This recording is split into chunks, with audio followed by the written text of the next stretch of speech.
Do you think you know yourself, as well as what drives you and the world around you? Just wondering, what beliefs shape our lives? We might consider the times we live in to be crazy, stressful and chaotic, but there is one thing we know for sure about the present. It is humans who rule the world. In his writings, Yuval Noah Harari examined the history of humankind with a keen eye, subsequently turning his attention to its future. So, let's see, what do we know about ourselves by now? Well, on a large scale, humans overcame famine, epidemics, and war. And while these still persist, they are something to be fixed, the sooner the better. But they're not a real threat to the overall survival of our species. Famine has turned into malnutrition, which is slowly and hopefully disappearing. Diseases are being studied and controlled, and war on a nuclear level would be devastating for all parties, leaving no one as the sole survivor. After having overcome these adversities, humans soon set their sights elsewhere. Better health, better lives, better selves.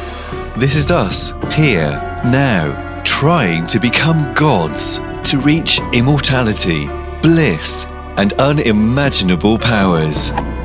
How did humans arrive at this stage, to the total control of the ecosystem, from being just another mammalian species in Africa? The first revolution was cognitive, which really makes humans special. And by special, we mean powerful above all others, is their ability to cooperate flexibly with one another, in large numbers and with an outstanding imagination.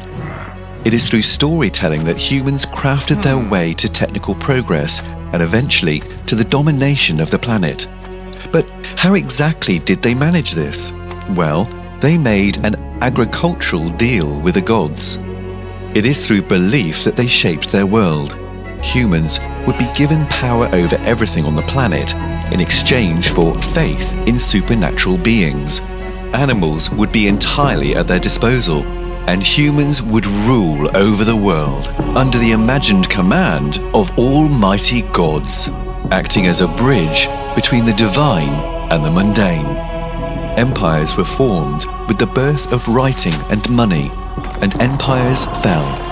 One group of people met another, and over time they progressed, triggering the scientific revolution. This one would change things drastically, doing away with the gods. Why keep them then, when humans can explain and control more and more of what was previously deemed unknowable? Humans became the center of the universe, each human for himself, unique as a snowflake. Liberalism did wonders for this creed, for if the individual knows best, the consumer knows best, the voter knows best, and all revolves around him or her. But as scientists began to poke at our brains and organisms in more depth, they are noticing more and more that we lack what it was that previously made us so special. No soul was found, no matter how much they looked for it.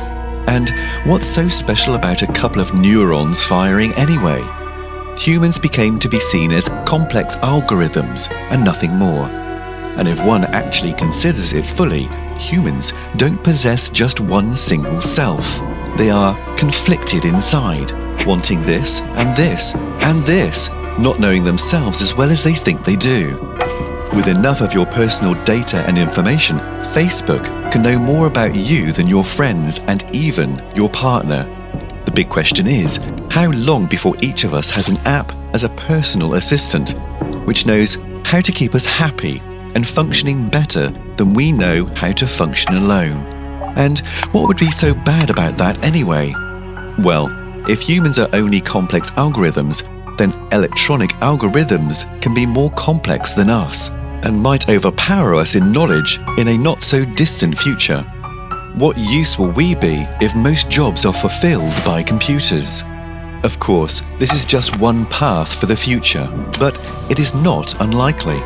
Rarely do humans invent new, core values. However, one is emerging that might shape the lives of our children and grandchildren, and could even affect us in our lifetimes. That is, information wants to be free. If information itself is valuable, and algorithms of information could one day operate the Earth and all there is in it, what will we humans still be good for?